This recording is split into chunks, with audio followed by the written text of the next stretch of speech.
G7 susitikimas tai yra, matau, ką aš matau, tai pozityvus Ukrainai. Faktas, kad Putinas atsisakęs važiuoti į G7 ir sutikti su Vladimiru Zelenskiu, jis bando išlošti laiko.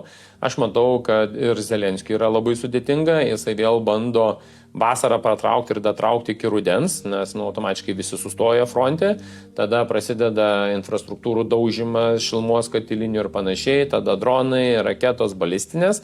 Tada ukrainiečiai labai stipriai vysto savo karinę pramonę, modernę karinę pramonę, ne bokseriai, ne pėstininkų mašinos, ne tankai, skirtingai negu kad Lietuvos politikai, vertybininkai. Jie investuoja į ateities technologijas. Ir G7 dar vieną ką padarė, nors ir Trumpas pralaimėjo Irano karą absoliučiai, bet pasirašė taikos sutartį ir jis bando dabar sakyti, kad čia aš laimėjau, padariau, nors jis realiai tai nieko nepadarė. Iranas viską savo pasilieka ir kaip pasakau, ir branduolinį toliau vystys, akivaizdžiai. Ten galime įskaityti, kad jis turėtų būti uždarytas ir kažkaip tai sunaikintas, nors aš to netikiu, tikrai to nebus. Bet ką padarė Trumpas? Trumpas dabar pamatė realiai, kokią naudą davė Rusijai taikomos sankcijos, kad Rusijos biudžetas toliau auga ir pilnėja, jo netai pilnėja Amerikos, o infliacija didėja, tai manau, kad jisai dabar turėtų pradėti keršyti Putinui. Gal klystu, bet tai, ką jisai ir tai, ką Europa dabar kokias skaičius duoda, tai jis turėtų matyti kažkokių tai papildomų priemonių, papildomų sankcijų, papildomų ribojimų. Gali būti, kad net gali įsimtis tam tikrų intervencinių karinių veiksmų arba išprovokuoti vienus ar karinius intervencinius veiksmus Rusijos teritorijai, globojamos valstybės teritorijai, pilietinius neramumus, čia kur yra su Rusija labai geri artimi santykiai. Nors puikiai matom, kad Lukašenka atsitraukė dabar šiek tiek nuo Amerikos, stovi nuo šaly, nes pamatė, kad dėja situacija irgi nėra gera. Tai tas G7 mum Lietuvai jis jokios reikšmės neturi. Europoje jisai turi tiek, kad mes toliau nebevystysim švietimo, nebevystysim naujų modernių technologijų, mes vystysim tik tais karinę pramonę.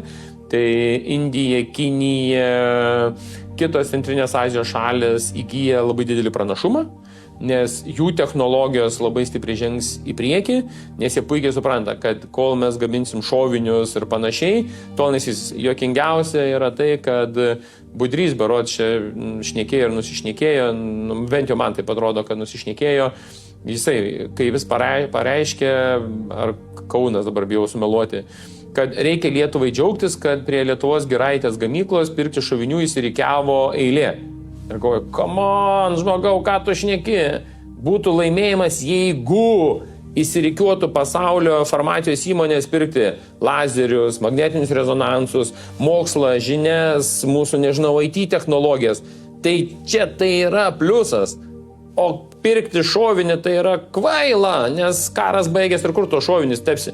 Labai gerai Kaikaris yra pasakę, galėsi sviestų savo patrankas tepti, jeigu pamenat, buvo tas skandalinga jo frazė. Tai šovinys, sviedinys, jis nieko neduoda naudos valstybei, jinai nėra. Bet modernios technologijos, programavimas, kaip sakau, lazerių, farmacijos rytyje, tai yra tos technologijos, kurios kuria brangią vertę, kurios yra brangiai apmokamos, kur atlyginimai ir pats darbuotojas yra brangus. Tai mums tokių reikia ir tokiais reikia džiaugtis. Suvokit vieną dalyką. Šovinio gamyba tai yra galutinė neįvertinama žala gamtai. Tai kiek šiandieną Izraelis paleido į Palestiną bombų, tai prilygsta 2-3 branduoliniam atominiam bombom, kurios buvo Hirošimai ir Nagasaki išleistos. Tai kiek paleista yra parako, kiek bombų yra susprogdinta Ukrainoje, tai aš neįsivaizduoju, kiek atominių ten yra. Ir kitas yra niuansas, kiek yra sprogdinami naftos terminalai, naftos perdirbimo kompanijos, kiek juos išmeta. Taigi mes puikiai matėm, kaip Irane buvo, kai susprogdino vieną naftos perdirbimo gamyklą ir kada lietus lyjo ir viskas juoda buvo. Tai gamtai padaroma neįvertinama žala.